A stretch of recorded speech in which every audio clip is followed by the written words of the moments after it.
This is called Navigating the Career Journey, and it's offered by the Career Development Center. So we're going to talk, I'll tell you a little bit more what we're going to talk about in a few minutes. My name is Becky Durham, and I'm one of 6 counselors in the office. We are there to provide services for the students. I've been at St. Thomas 28 years. I know, I was 12 when I started, so. No, I've been here 28 years, and I've been in the same job for the whole time, and I absolutely love what I do. It's wonderful watching the young people develop, grow, transition, and it's always new, and it's always changing. New students come, new students go. Sometimes the employers need us more, sometimes the students need us more, so it's a very dynamic field, and it's changed a lot over the 28 years. Not only has the field changed, but my life has changed a lot as well. When I first started at St. Thomas, I was young, married, no kids. Then those babies came, and I had 2 girls. And then, as they do, they grew up, as Steve was just talking with you about. And then one came to St. Thomas and graduated in 2011, and she was a neuroscience major. After what they call the few gap year experiences, she's now at St. Kate's in the physician assistant program and moving her way into paid employment. Yay! And then the youngest daughter walked through ceremonies in May, only has 2 classes left to finish in the fall, but officially is pretty well done, majoring in marketing, and she has a real internship this summer in a corporate center in downtown Minneapolis. So the end of the story is I'm done. Yay! And so we're getting real close to that. But it's been a wonderful journey, a wonderful experience for me at St. Thomas as well as for my daughters. And so what we're going to do is share with you information about the career process, the Career Center. One of my coworkers is Amber. Hi. My name is Amber Bieniek-Tom, and I haven't been alive as long as Becky has worked here. All right, rub it in. I graduated with my undergraduate degree the same year as her oldest daughter, and I have been with St. Thomas in one way, shape, or form since then. I received my graduate degree in counseling from St. Thomas in 2014, and I have also worked on campus as a student worker. I was an intern in our office last year, and I will have been officially employed here a year next month. So I've been officially with the university for about a year, but I like to say I've been around for 4 years. So, and I absolutely love working in the Career Center as well. I always wanted to work with college students, but I wasn't quite sure how I wanted to do that. And so just my own career journey is kind of a driving force and why I love this work so much. So here we go. What are we going to talk about? Navigating the career journey. What happens? Well, the world of work is constantly changing. How many of you have ever changed your jobs? All right, unlike me. But the world of work is constantly changing. Most people transition either by force or by choice. We find that students come back and they talk about making changes as alumni, and so we work with them. And we want to teach students this process of how to develop a plan and how to reach their goals. Everyone goes through the process differently. How many of you have sons and daughters that will be transferring in credits? All right, so we'll work with them differently. They're going to have to accelerate their process as far as choosing a major, possibly looking for internships, some of those kinds of things. So it's really important that they get in and use our services early, and we're going to talk about that. Our ultimate goal is to work with them in their transition to a career or to graduate school. Most of our students do go on to the career path initially and then graduate school following that, but the goal is to move them through that process and to get them there. It's baby steps. Many times the Career Center was thought of someplace where you go the second semester of your senior year because you got to get a resume done by the time you graduate and maybe start looking for a job. Well, that's not the case. We want them to work with us early on. This is the model that guides the work that we do. This was developed right before I came, so some of my coworkers 20-some years ago developed this. It's a big picture, big concept about what we do, but we actually have handouts on this, and we use it with all the students so they can kind of understand where they're going. The way that it might work is when they sit down in a counseling session with us, they'll kind of tell us their story, what they're doing, and then we'll pull out the model and say, well, based on what you're telling me, this looks like the area that we probably should be working on. What we're going to do with you over the next 40 minutes or so is talk with you more specifically about these 4 areas. There's 4 quadrants. The red one is the who am I.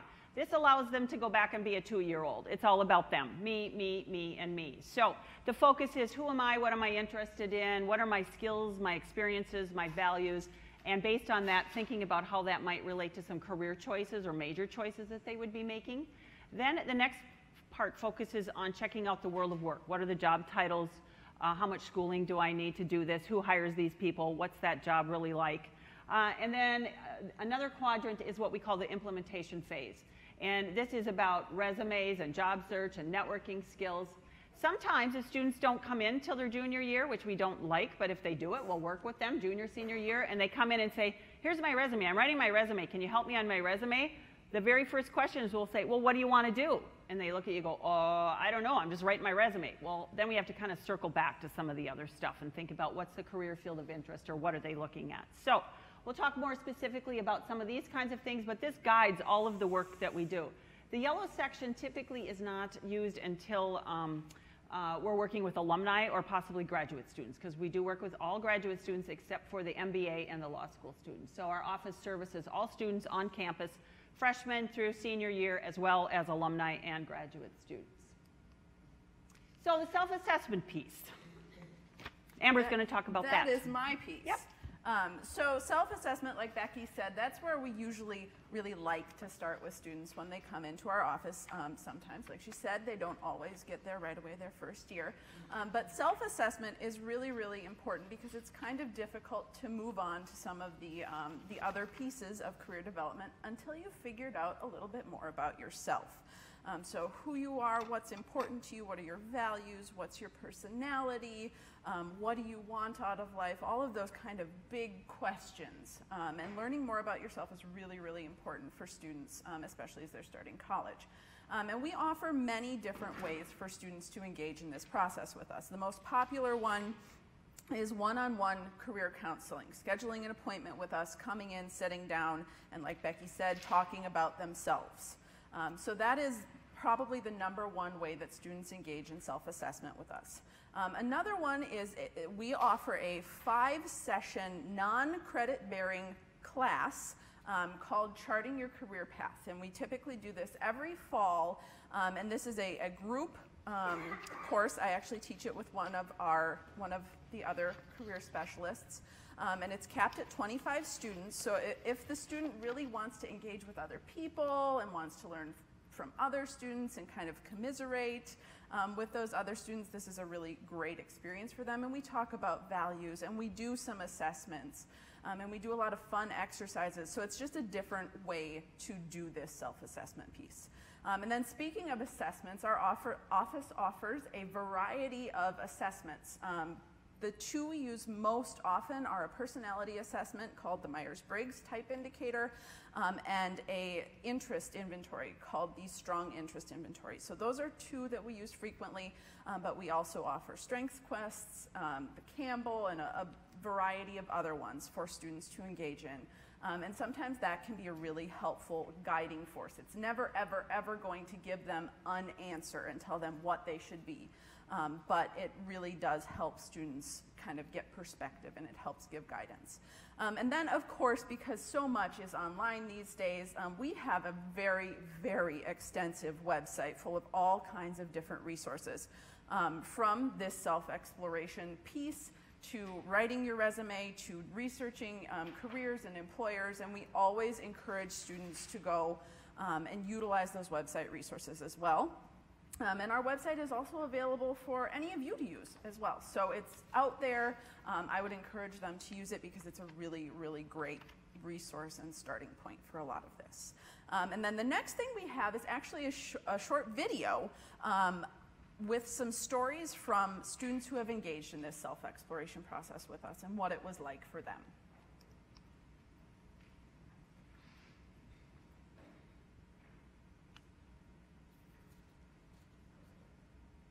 I came in undecided, and I felt like an outsider in that respect, especially when a lot of people were continuously asking me, what are you majoring in? What are you majoring in?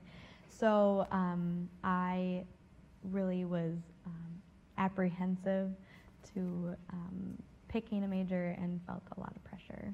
I've been kind of all over the board with this. I've gone from biology to criminal justice to political science to chemistry to biochem to exercise science. I was thinking something in business, and I was leaning towards accounting because I liked math.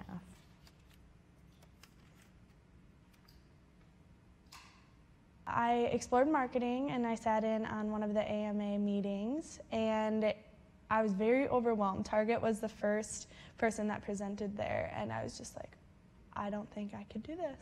And I went to one more on top of that and I don't know, it's just not something that I saw myself doing. But other than that, I knew that I didn't want to do anything with numbers, so finance and accounting were out. And it was kind of a process of elimination. Well, I think I've changed my major and or career path about 7 times, it seems like. With the major that I am doing now, exercise science, I kind of thought about it at first, and then I went to like all these other different majors, and then I came back to exercise science. I've looked more into other careers that involve math and not just focused only on accounting.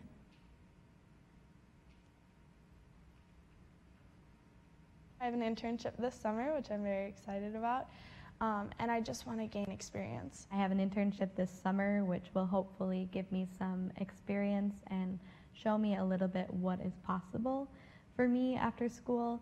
Right now, I am hoping to continue majoring in exercise science, and I would like to go to either medical school or physician assistant program, grad school. I'm hopefully going to major in actuarial science.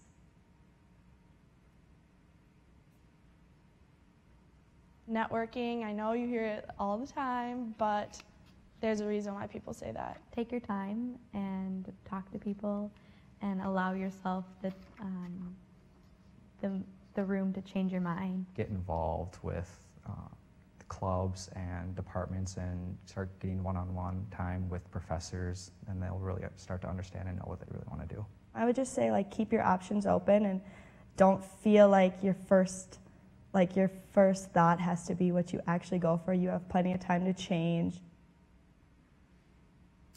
Okay, so you can kind of hear from those students the variety of experiences that they have. Someone changed their major 7 times versus never changed their major versus maybe changed it once or twice. And those are all normal, and that's all okay. And so once a student has really engaged in that self-exploration process and they know a little bit more about themselves, actually they should know a lot more about themselves and what they can contribute to the world of work, we kind of move into that next phase of our model, which is the reality check phase. So this is where they really start to explore majors and career options with us. And there's a variety of ways that they can do that. Obviously, we always encourage students to come in for those one-on-one appointments. We are more than happy to continue that conversation with them in a one-on-one basis, but sometimes that doesn't always work. And so there are lots of other things that students can and should be doing. Events is one huge way for students to learn more about both specific career fields and specific employers. So our employer relations person gets contacts all the time from businesses and people coming in and saying, we want to do an information session, or we want to have a table somewhere because we want to talk to students about our company and about what we do. So that is absolutely one way for students to learn more about a career field and more about a company. There's also a variety of other panels and things that are going on campus. The clubs do a lot of things that I really encourage students to take advantage of, because they're bringing people in to talk with them, and that's a fantastic way. It's a no pressure way because it's on campus and it's really easy. It's a fantastic way to learn. And then 2 other things that we always encourage students to do are informational interviewing and shadowing experiences. And there's a variety of ways that they can find people to talk to and people to shadow. So how many of you have ever had somebody shadow you or ask you about your job? Okay, so a lot of you. And this is what we really encourage students to do. And they can start right at home. So parents, relatives, family, friends, anybody that has a job that they think they might be interested in, we always encourage them, do an informational interview with them. They'll be happy to talk to you. And then shadowing experience is kind of a similar thing as well. But if they don't happen to know anybody who is in a career field that they're interested in, there are a few other ways that we encourage them to find those people. One of them is Take a Tommy to Lunch, which is a program that the Alumni Association offers, so students can sign up and then they will go to lunch with an alumni that has been matched with them. And then kind of similarly to that, but I think it's a more long-term commitment, is the Student Alumni Mentoring Program. So alumni can sign up to be mentors and students can sign up to be mentored, and then they get matched up based on their interests and who they wanted to talk to. So those are two other fantastic ways. And then we also have a LinkedIn group called Alumni Sharing Knowledge. So if any of you are St. Thomas alumni, we have some cards up here that you can come and pick up. We encourage you to join the group. But it is a LinkedIn group that is designated for a place to for students to go and have conversations with alumni. So frequently students will go and post a question to the board on Alumni Sharing Knowledge, and an alumni will respond and say, well, here's my advice, or here's what I did. You're welcome to contact me and talk with me more about it. So if they're really looking for someone to talk to, that's another fantastic way for them to do it. And then beyond that initial exploration phase and figuring out what they're interested in and specific careers, obviously internships and other kinds of practical experiences are really huge in learning more about, is this the right fit for me? Do I enjoy the work? Am I good at it? That kind of thing as well. So not only internships, but volunteer experiences and part-time work can be fantastic ways to do that as well. And then, of course, we have our online resources, including websites for them to research more about their majors, more about specific career fields, what's the employment outlook, what's the average salary, all of that good information. Those resources are always there as well. So the next thing that we have on deck here is kind of a fun little exercise. Feel free to talk with them about it on the way home today, or encourage them to come in and use our services. But the point of this exercise is to illustrate that sometimes major matters and sometimes it doesn't. There are certain career fields that are very major focused. Accounting and engineering are two really good examples. But then there are so many that aren't at all. So this kind of illustrates that there's a variety of different things that students can do with a lot of our majors. Okay?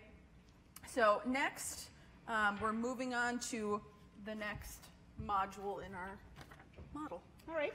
Implementation. So once they kind of have figured out themselves and they've done a little bit of research, it's time to push them out of the nest, okay? Get out there and do something. Everything from part-time jobs to internships to full-time positions are all really important. We keep reading more and more and more information about the world of work and about the marketplace right now. And, it used to be if you had a college degree, you kind of bumped yourself into another market level as far as employment. And then that got to be sort of the norm. So then it was like, okay, now do an internship. Well, that's now the norm. And so instead of having one internship, it's really important for these students to have, if possible, multiple internships or at least really good work experiences along the way. So this is not something that they should say, I don't have to do this till my senior year. They need to be working on this. And in fact, the first things that we work with students on are resumes and cover letters. If you think your son or daughter might be working on campus and employed on campus, in order to apply for any of the on-campus jobs, they're going to need a resume, cover letter, and possibly go through an interview. So right out of the gate, they're going to need a resume. Now that they've gone to orientation, they can come in and work with us. We're more than glad to work with them on resumes and cover letters so that they can get that and start thinking about applying for jobs on campus. A resume is never done. It's always a work in progress. But it's important to keep it updated and know what needs to be on a professional level resume. So we've got handouts and they can come in and work with us individually as well on resumes and cover letters. So it's something that we work with them on the whole time they're at St. Thomas, and we try to keep up on real current trends as far as what's going on with resumes, what should be included, formatting, those sorts of things. Tommy Careers. Tommy Careers is a place where employers can go on our website. We've created a portal for them to go in and list their positions for free, and students can go in and have access to it. It's just a vehicle for them to find each other, and it's part-time jobs in the community right now. It's internships and it's full-time positions. Right before I left my office, I checked and there was 1,312 positions on there. So a lot of jobs, a lot of employers in the community are using it. If it's an alum and they list the position, there's a little paw print on there. So it's like, oh, I'm a friendly person, contact me because I'm an alum from St. Thomas and I would love to talk to you too. So it's a free resource for students. They have access to it through their account. And it's a great way for them to find employers in the community that are looking for students to do some work experiences and to start what I call building that resume. So that I always tell students that by the time they graduate, there should be nothing left from high school on their resume. And I know some of them, it really bums them out. It's like, I worked so hard and I was in all these clubs and I did all this stuff. It all needs to sort of go away by the time you are a senior, okay? You need to have everything new on your resume. Search strategies and resources. How do you successfully find a job? AKA, don't sit in front of your computer and think you can apply online all day. So what ways are most successful? How do you go about strategy-wise looking for a job? What resources are available? We offer seminars, individual kinds of things, and so forth on that. We have a very, very strong on-campus interviewing program. Jennifer Rogers is our employer relations coordinator. 90% of her job is working with the community, going out, making connections with employers, finding employers to come to campus to interview people. Amber earlier mentioned that some of them choose to do information tables, panel sessions, but they also do interviewing on campus. We have a suite of rooms. We have 5 recruiting rooms in our office. We have a very heavy fall program that starts in September, pretty much right when they get back from school, ends in November, and then we start up again in the spring semester. And those rooms are busy. There's some days where all 5 rooms are busy all day long. And so it's really a kudo to us that a lot of employers come to campus for their first interview. It makes it a lot easier for students so they don't have to miss as many of their classes going out and around in the community. Interviewing. Interviewing is a really weird skill. You have to sit and brag about yourself and tell everybody how wonderful you are and why they should hire you over the first person or the last person. And we teach interviewing skills. We do mock interviews. And a lot of students say, oh my God, I couldn't do that. But it's a really good way to learn how to do an interview. So they come in dressed up, because that's a little awkward for them too, like they would go to an interview. And they bring their resume. And then we role play an interview with them. And then we webcam it. And we play it back. And we give them feedback. So not only about what they're saying, but their nonverbals as well. Try to teach them some successful interviewing techniques that we've learned from some recruiters on what they use and the kinds of questions that they have. So we're sort of teaching them the best way to present themselves during the interview and how they go about doing that. So interviewing skills are really important. If that resume gets in the door but you don't get any interviews, that's a problem. The resume is a problem. If you get your interviews and you're not getting any offers, the interview is the problem. So we kind of fine-tune it with them and go through the process of what is successful for them. Job fairs. We provide a lot of opportunities for employers as well as students to participate in job fairs. And the students have the chance to go to these fairs and walk around and present themselves and talk about who they are. They typically bring a resume, they walk up to the booth, they say to the employer, how many of you have seen that new commercial? It's the Toyota commercial with Jan. And I just saw it, and I want to get a video clip of it. And a young woman walks up to, everyone knows who Jan is with the Toyota commercials? Okay. So Jan's sitting at the desk, and this woman walks up to her and says, she's got a cell phone in her hand, of course, she's very busy. I have a conference call in 15 minutes. I want a new car. Give me your sales pitch. Go. Okay, that's kind of what you do at the job fairs. You walk up to the table, say, here's who I am, here's what I have to offer, here's what I'm interested in, and I would like to talk about opportunities with you. And we teach them how to do elevator pitches before they go to job fair, how do they present themselves, how do you work a fair. There's a nonprofit government fair, there's a business and industry fair, there's an education fair, and then we have several what we call virtual fairs, where it's employers throughout the company that all call in and students get in chat rooms with them and do those sorts of things. The point is, there's plenty of opportunities for them to have FaceTime and get out and connect with many of the employers in the community. And then networking, I can't highlight networking enough. It's an extremely important skill to have. And students, and Amber mentioned the ways to get started on that is just sometimes many informational interviewing, shadowing, going to the mentor program that the alumni office has. Take a Tommy to lunch. They don't need to have 50 to 100 people in their database to start with. 1 does it, and 1 leads to 2, and 2 leads to 4, and 4 leads to 8. And so just to start developing that network while they're in school is really important, of people that are in the community that could be of support to them or at least refer them to other people.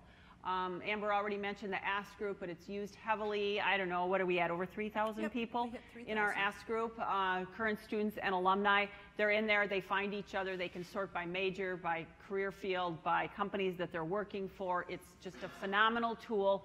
And once again, we teach students how to create a LinkedIn profile. When LinkedIn first started, it was for business professionals, and it was kind of weird for college students to be doing it. And LinkedIn caught onto that, and they said, we need to tweak this a little bit. So they've created some more categories in the profile section so it's more user-friendly for college students.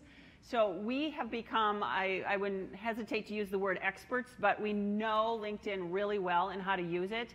And so if a student is fumbling around, doesn't even know what they should be doing in there, it's a really good companion to their resume. And they really need to have a LinkedIn profile, even as a first or second year college student. It's going to get them out and to start getting connected with professionals in the workplace. So this whole part is actually jumping off and doing things. And we guide them through the process. We show them how to do it. We educate them on it. But the whole purpose behind it is that this is a life skill that they're going to need to have throughout their work time. And so to learn how to do these things successfully is just really important. Okay? Just do it. This is a video of students who have actually done it successfully and what their outcome is. I was actually a chemistry major and interested in going into the pre-med area. But then after shadowing an orthopedic surgeon a few times, I kind of decided performing surgery on people wasn't exactly what I was looking to do. I wasn't quite sure what I wanted to do with a career. It's very broad at that time, but I did know I wanted to do engineering. I utilized the Tommy Careers website a lot to find different jobs and to go to interviews. Through that, I eventually got my internship with United Health Group and then my introduction to PricewaterhouseCoopers that eventually led to the job that I have now. I began at the career development with help writing my resume because I wasn't sure what all a resume entails, and it varies depending on your major. One of the first things was charting your career pathways that the Career Development Center has to offer, and they offer you a multitude of tests that you can take to show what skills you're good at or what you can bring to the table. Another thing that I found really helpful was the Tommy Careers website. I checked it every day to see what new postings were out there for jobs, internships or full-time positions, as well as on-campus interviewing. That's how I got the position that I'm be starting in full-time.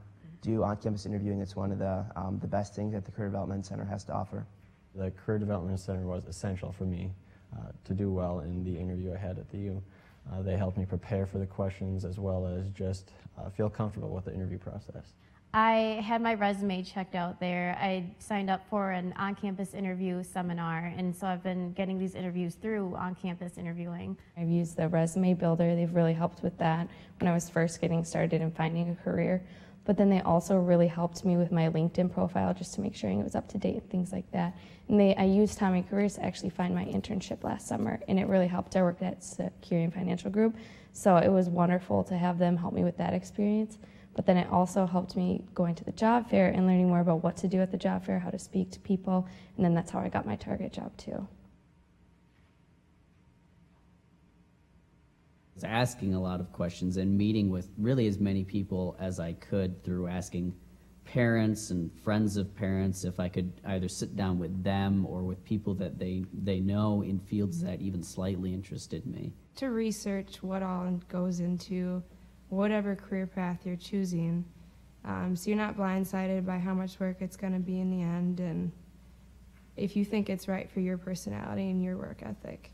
Going outside your comfort zone is a real big thing. Like, learning more about yourself through that is a great thing to learn because it shows you who you are and you find out so much about yourself, like your weaknesses and your strengths, and I think that really helps you build that self-confidence. So those were some of our Shining Star examples, and as you can see, they use many of the resources. We've actually done studies in our office because we keep track of students that use our services. If they come in once a semester from when they start and when they graduate, their percentages of finding employment when they're done is much higher.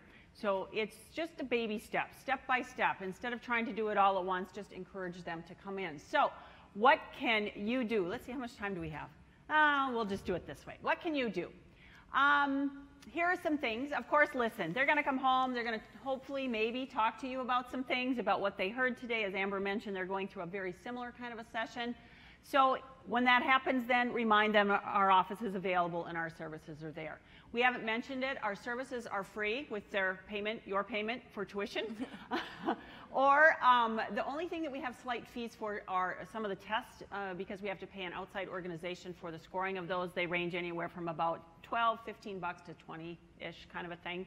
And then some of the job fairs, they have to pay a minimal fee, $15, $20 to attend. But other than that, all of the individual stuff, all the seminars, all of the consultations that we do with them are free. So refer them to our office and remind them that we're there, because they get a little overwhelmed with things. They got their class stuff, and then they need to figure out where they're living and where they're eating. So those are important things. Our website, we've mentioned it over and over again. You can use it. They can use it.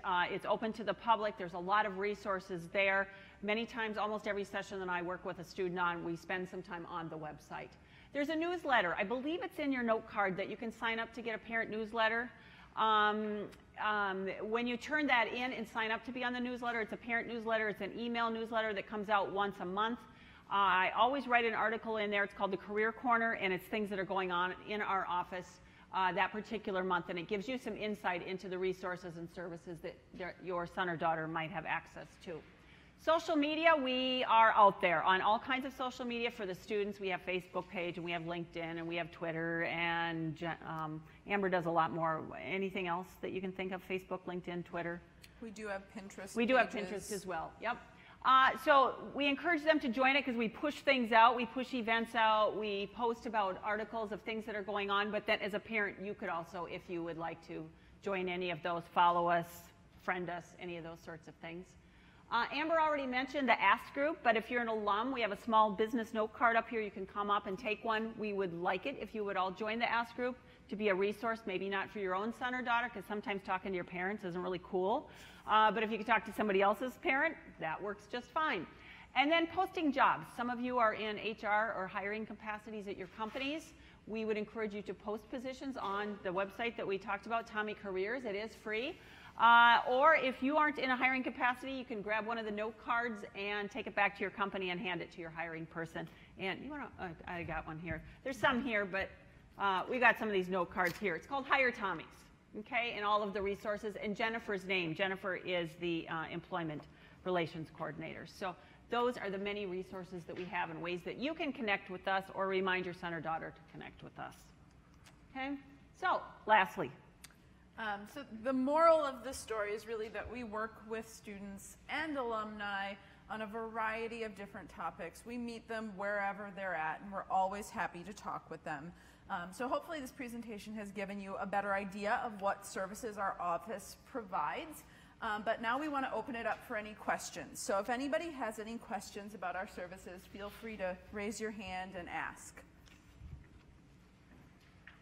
While you're thinking, just to remind you, on the tables, we didn't point this out, is a note card, and this note card has our office information on it, a little bit of the bullet points as far as some of the things that we talked about today, our website address, and so forth. So at least one person from each party can take one of those with them. Questions, things you want to know more about? Yes? So, even as a freshman, would you suggest them getting a resume going and start the interview process? Yes. So where would they do that? Where do they sign up for that? The phone number is on the card, and they can call our office and say, I'd like to set up a time to meet with the counselor to review my resume. His question was about, as a freshman, can they come in and do a resume review? So, yes. And then the interview is the same phone number? Yes. Yep. Okay. Yes. To schedule an appointment with our office to discuss any of the things that we talked about, just give us a call. Once they're on campus, they can stop in to schedule an appointment as well. We have two things available for students. We have individual appointments, which are about 45 minutes long. But several years ago, we went to something called pop-ins, because you know what we figured out, and you guys have probably already learned this, they don't like to plan ahead of time. Know what I mean?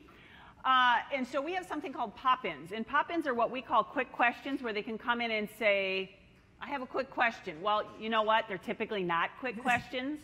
But at least it gets them in the door, and we say, here's something you can start with. Why don't you start on this? Here's a handout on resume writing. Why don't you write a draft and then come back in and meet with us? So we have different ways that they can engage with us.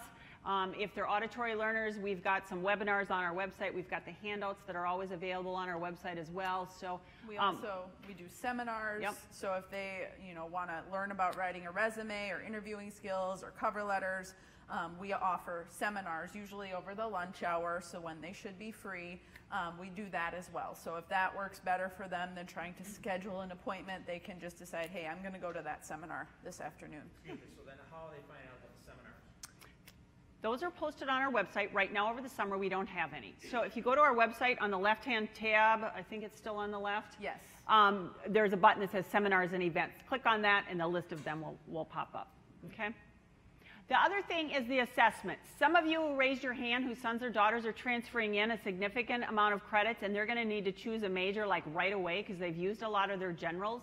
They can start on the assessment piece this summer if they want to. Amber mentioned the strong interest inventory, the Myers-Briggs, some of those sorts of things. They can come in now and start using our services. We are not busy right now, so they can get an appointment. We would like to see people over the summer. Students take a hiatus, and so we're more than glad to see them on either resumes or assessment issues. Other questions that we can address before any want to head out? Amber and I can stick around for a couple minutes. Reminder, if you're an alum, grab a card. If you can hire a Tommy, grab a card. Thanks for coming. We look forward to working with your sons and daughters.